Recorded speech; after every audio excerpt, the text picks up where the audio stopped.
Welcome, everyone, to our amazing podcast, Chai with Scintillating Stars.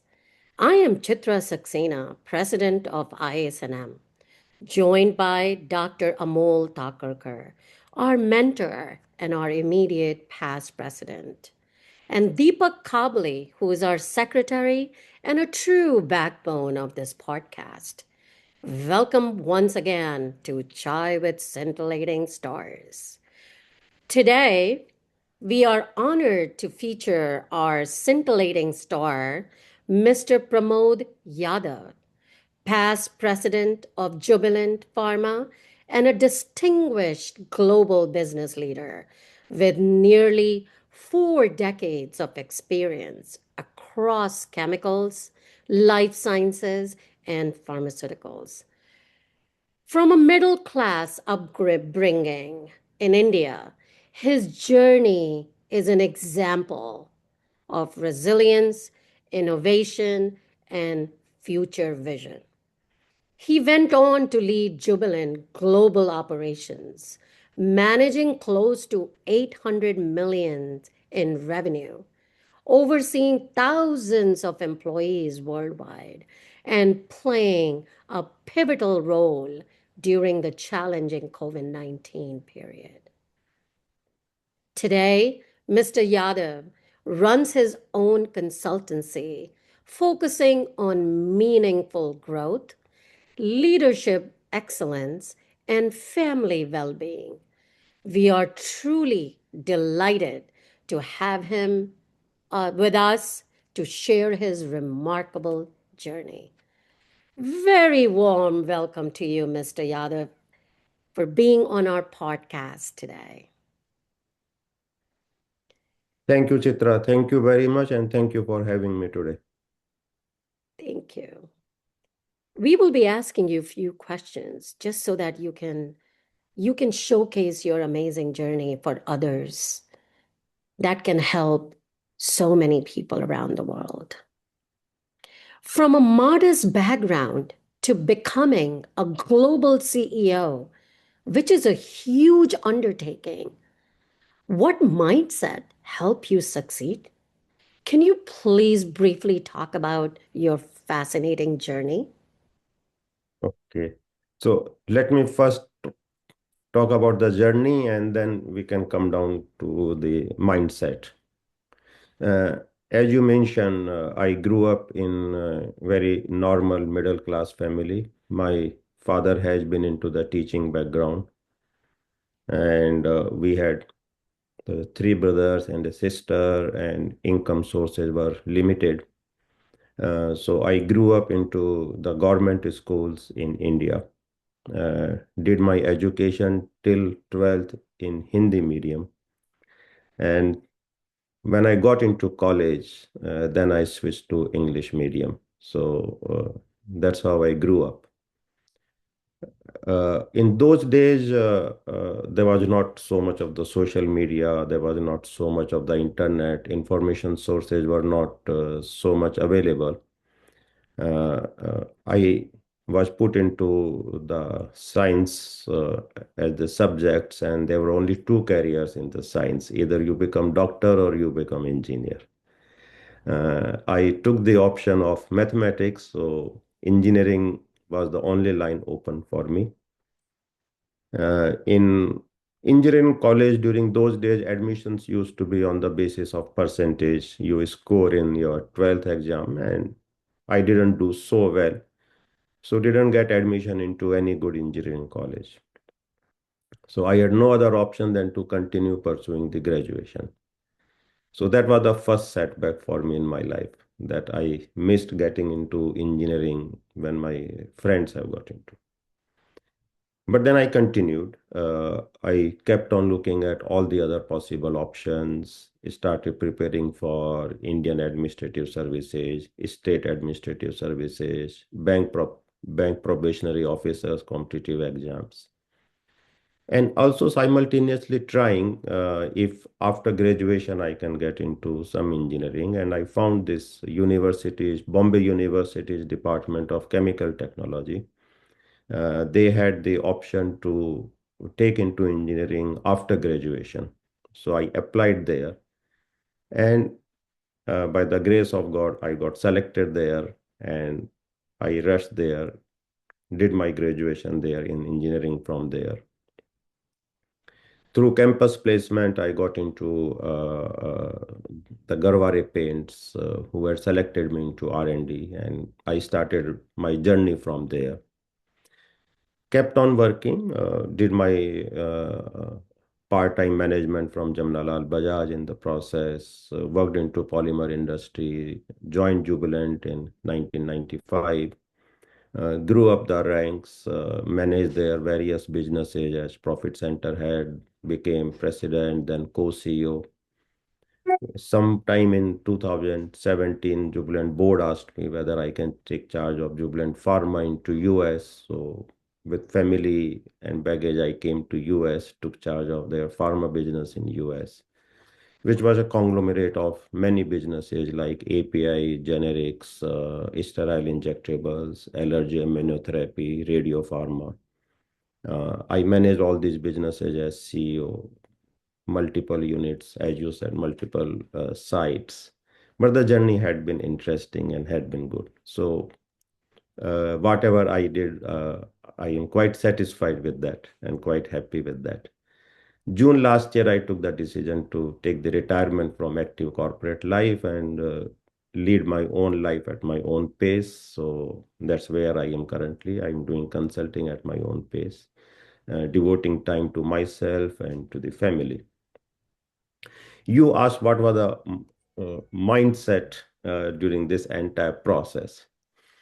Uh, Somehow, right from the beginning, I wanted to do good for myself. So there was a determination that I have to do good. As I had seen in the family, there was always a bit of the struggle. So I thought that no, that this is not the way we should lead a good life. And to lead a good life means you have to do good in the career. So there was a determination, and in that determination, I didn't leave any stone unturned. Kept on trying everything to make sure that I continue to grow in my career path. Wow. Wow and wow. This is a true testament of your resilience. Whatever you showcased, it's a true testament. Thank you. Thank you for that.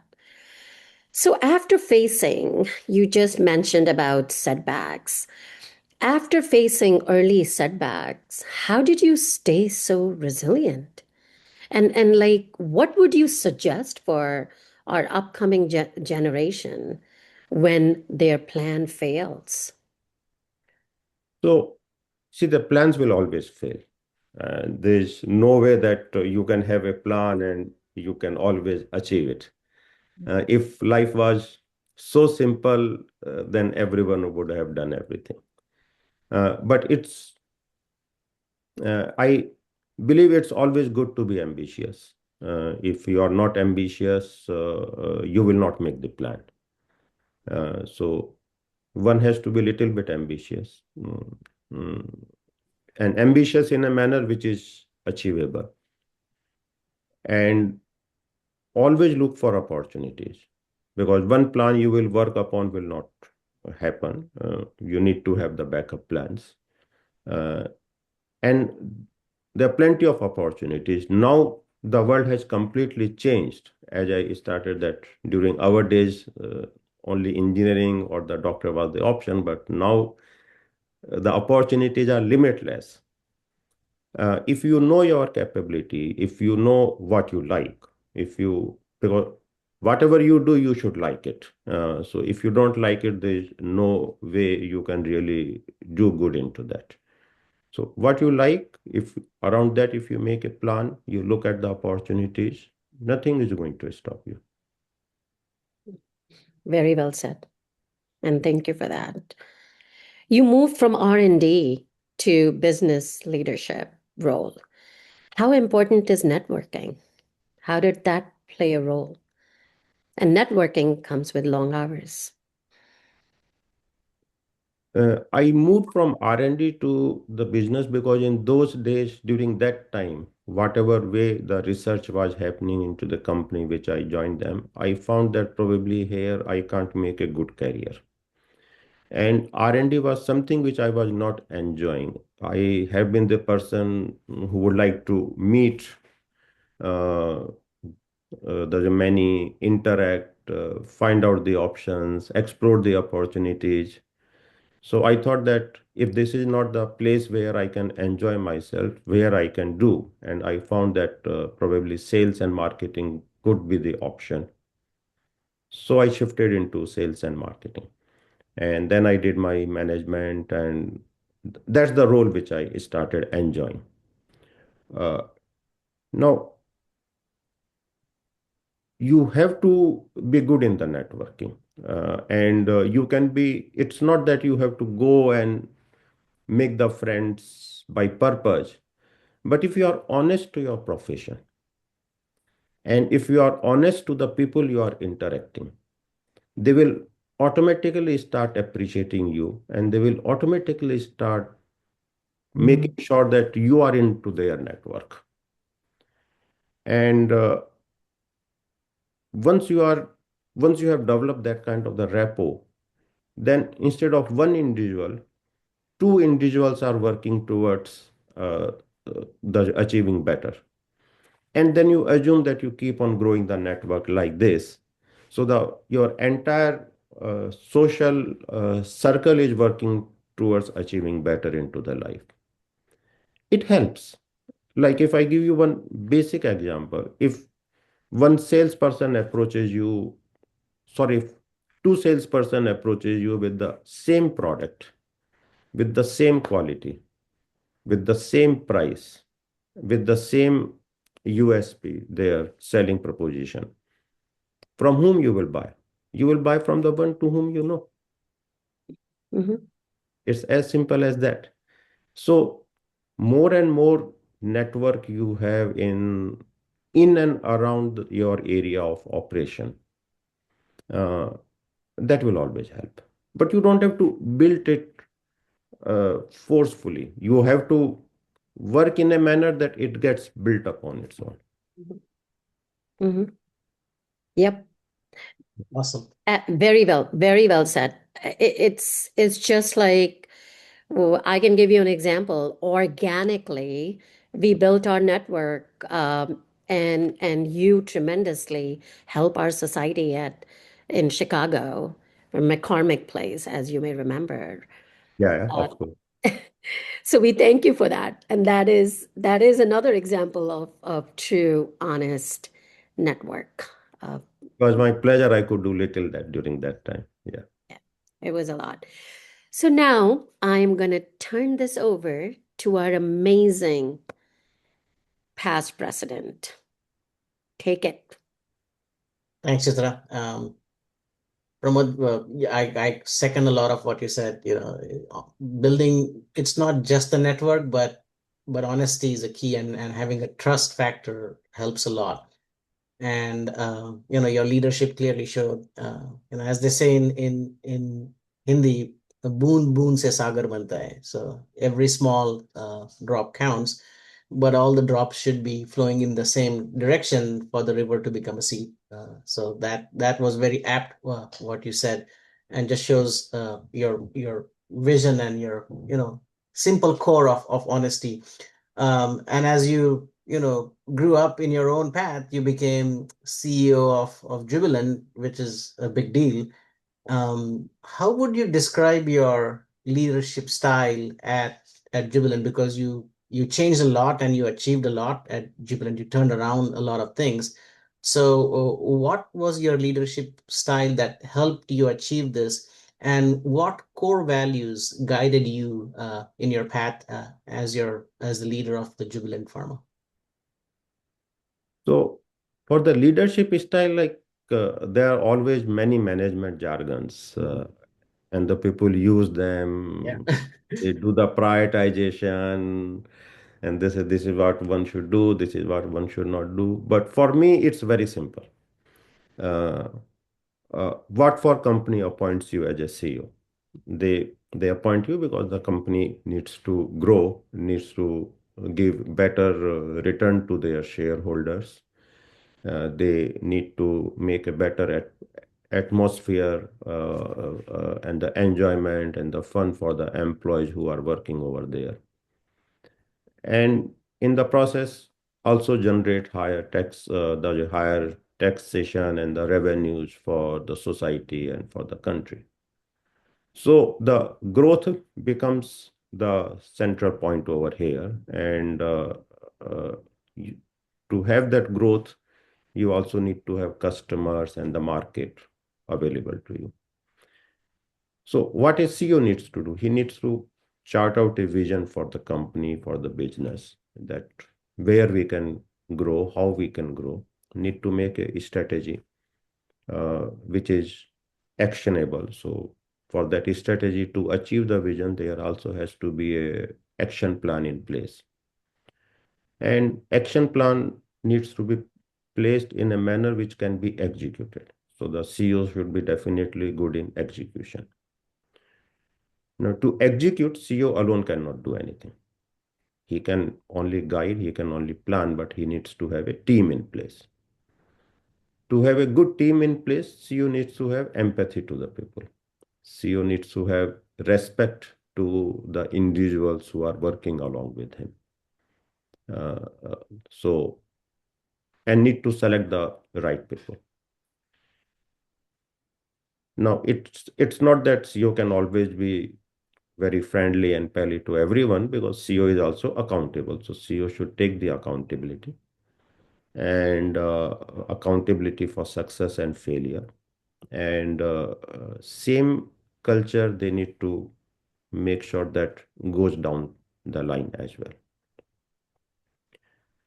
So if you have a vision, you have a team, you have an execution plan, you are able to execute, you are able to account for, then things will happen. Why things should not happen? In the process, yes, CEO can lead from the front as an example. And I believe CEO always needs to have high integrity. You can't have, because that's something which is on which you can't compromise. Uh, if you respect the people who are working with you and you have a integrity, you have a good strategy in place, you have an action plan in place, they are the team, they are the people who will work with you, and they will make the things happen. Because you alone cannot do anything. So that's how I look at it in a simple word, without using much of the management. If you want the management jargon, then we can have another session. Yeah. This is excellent. We don't want management jargon, So I'm very familiar with the management jargon, and it's not very useful to most people who don't know the jargon. Yeah. And so this was very simply put and very easy to understand, and really appreciate it. And I agree that integrity is very important, as well as accountability. And as you aptly said, you can't always be pally with your team, but the team part is important. So excellent. There was some. I mean, things work, things don't work. At most companies, there's always successes and failures. But you led the company during particularly trying times, during the global pandemic of COVID-19. And that was a very impactful time period for a lot of people in a lot of professions, and across the globe. And so what was the impact of that on Jubilant, and how did you battle those challenges and come out ahead? Yeah, so those have been really very challenging times Yeah. for everyone, not only for us, because the way the pandemic came, there were so many uncertainties that you Mhm. even didn't know what will happen tomorrow. You even didn't know whether the entire society is going to survive or not. With so much of the uncertainties going around, We have been, as we have been into the pharma business, so but natural that like others, we were also looking for options, what we can do for the company, for our employees, for the society at large. And we also got busy in doing the research like everyone else. In the process, we bumped into this product called remdesivir, which was approved by the FDA for the Gilead over here in the USA. And we being into the USA doing the pharma business, we had the access to Gilead as a company. So we utilized that.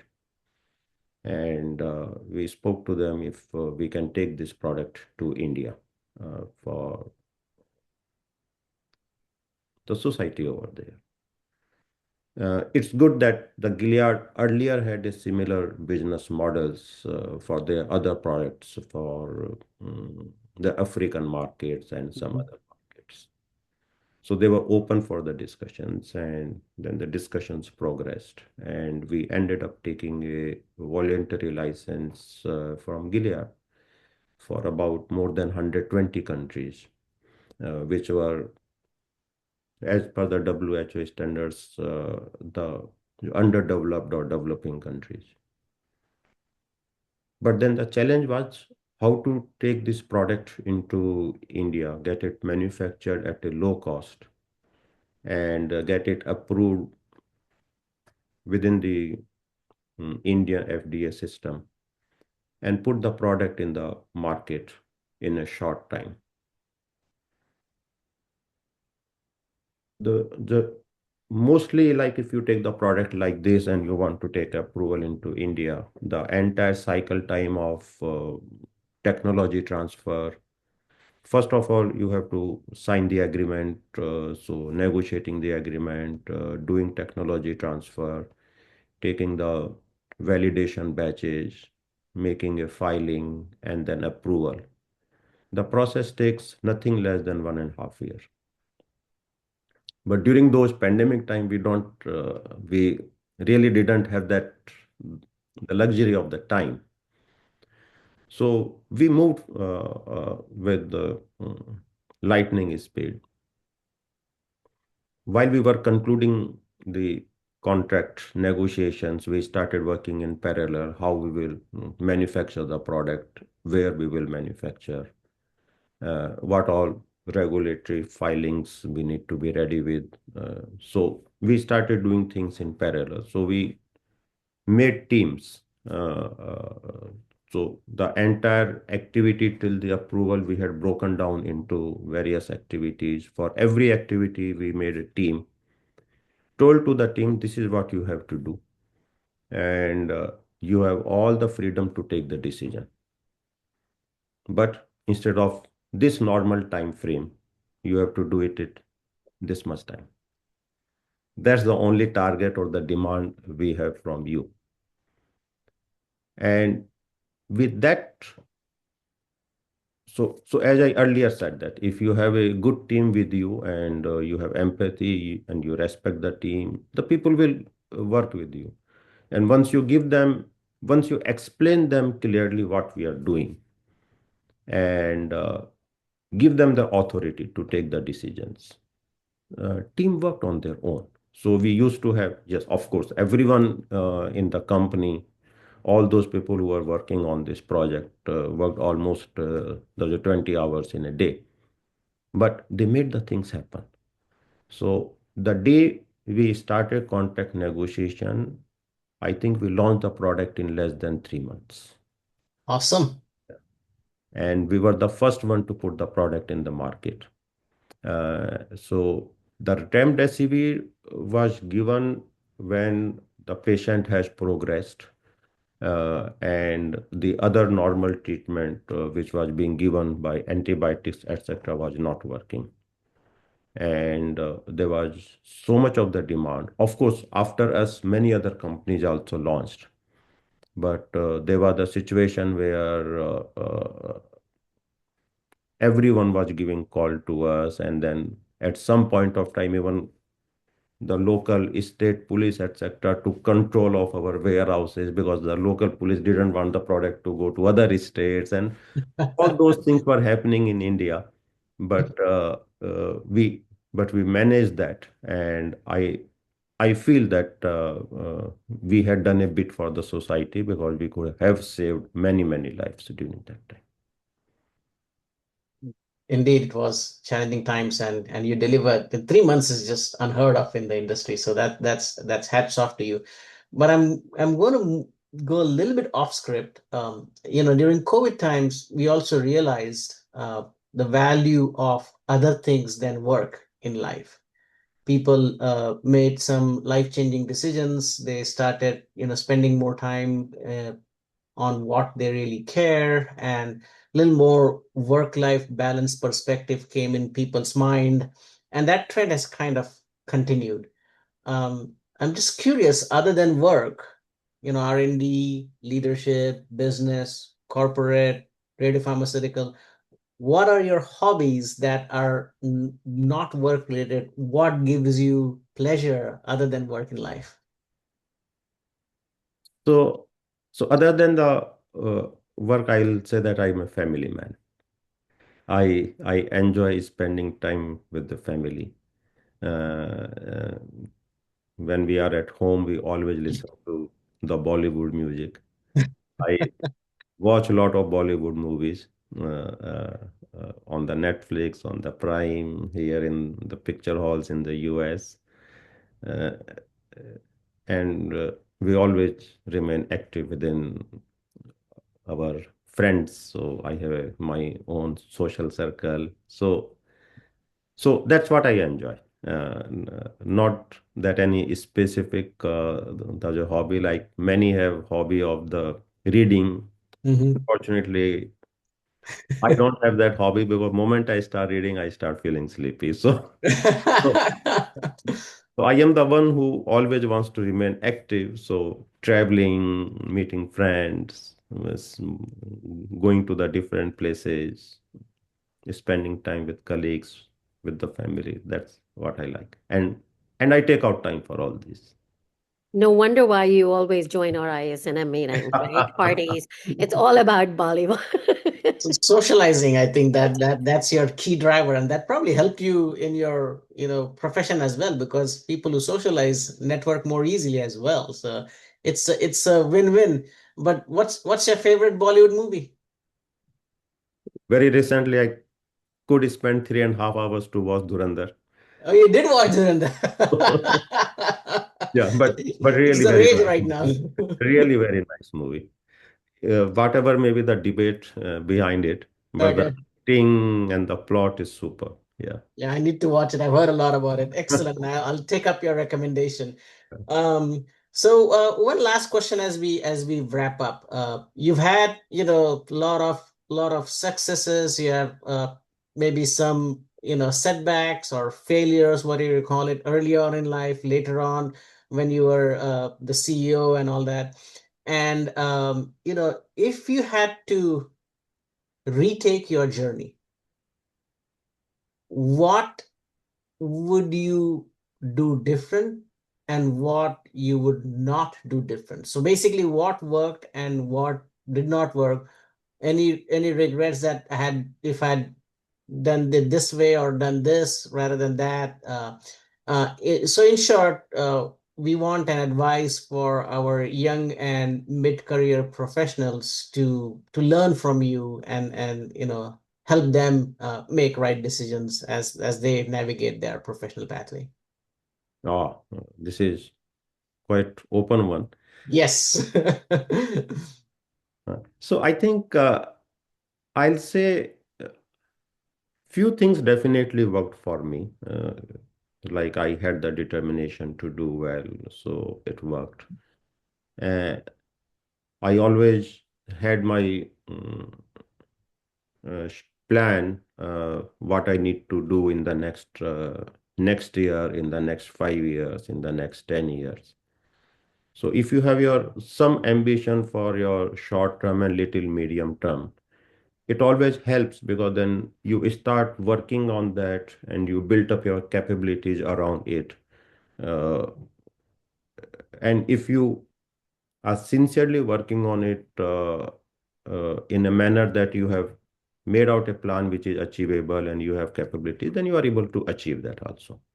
So there is no point in having a very ambitious, very long-term plan that I want to become the president of the country. When you don't have that capability, you don't have the resources, and you are not working towards that. But yes, one should have that, but then you need to have which is achievable. So that's what I believed. And uh, while I earlier talked about the family values and the integrity, while you are working on your ambitious plan, plan always need to be little ambitious, and you are working on that. You can't compromise with your health and with your family life. So ultimately, once your career ends, it's your family and it's your health which will remain with you till the end. So your professional career is going to be anywhere between 30 to 50 years. But you also have life after that. So, so I don't feel that there is necessity to get burned out within the first 5 or 10 years and then get into all sort of issues, the depression and all that. There is no point in doing that. So don't just keep on enjoying. Uh, you need to work with on your plan. You need to work with the resilience, but not that just to achieve the success into the career, you leave everything and you damage your body and you damage your all the relationships and the social circles. That really doesn't work. At the same time, to the young generation, I'll also advise that you don't have to run after the money and after the designations or the title what you get in your companies and all that. No. If you are working on your plan and you are true and honest to your profession and to yourself, the money and the title automatically will follow. They will chase you. You don't have to chase them. Moment you start chasing them, you will lose the track. Mhm. So if you and you also asked that if I look back, what I would have done differently. Yeah, I think I would have focused more on science, more on the research. I got out of the research very quickly and then got onto the business side because that was my liking. But even on the business side, unless you know the subject, unless you really understand your subject value very well, you will have the limitations. So if you really study hard on your subject, it's always going to benefit you till the end. So yes, there are the ways to make the money by doing the businesses in a different ways. But if that's not what you are looking at, if what you are looking at is to grow and give back to the society something, then you need to understand your subject. So please study hard as much as you can. And once you have done that, work diligently with your determination, with your plan, with your honesty. Keep taking care of your health and the family. That's how I'll sum it up. Excellent, excellent. So to summarize, subject matter expertise is very important. You can't be a very well-rounded leader without having that, and you should not chase money and titles. You should they should chase you. You should be so good that they should chase you, and it should not come at a cost of your personal relationships with your family and friends, because in the end it's finally your social circle and your health that remain with you, not the titles or the money. So I think that's a very good advice to our young and mid-career professionals who sometimes get bogged down by the barriers that are put in, and they start chasing those titles in spite of those barriers. And I think that was a very good, takeaway from you, that, be so good that the barriers will disappear and the titles will chase you rather than you chasing them. So excellent. Any last parting thoughts before we end this? No, anything from you or Chitra? Because Yeah, I'm making Notes. spicy chai right now, so we can all go out and have some chai and watch Bollywood movie. How's that? yeah. Because Yeah. And I can tell you like that. Well, from ISNM, um, happy, healthy, and amazing new year to come, and many more years to come. And we would like you to be connected with ISNM and be with us. Come with us to India and give talks. We would love to have you, right, Amol? It's yes, definitely. We would love to get you involved, and see what we can do. Especially now that you're a little more free with because of your consultancy, you may provide some good guidance and advice how to set up these things in India. If you're free, we can look into you giving a talk on this subject at the next SNM India meeting if things work out.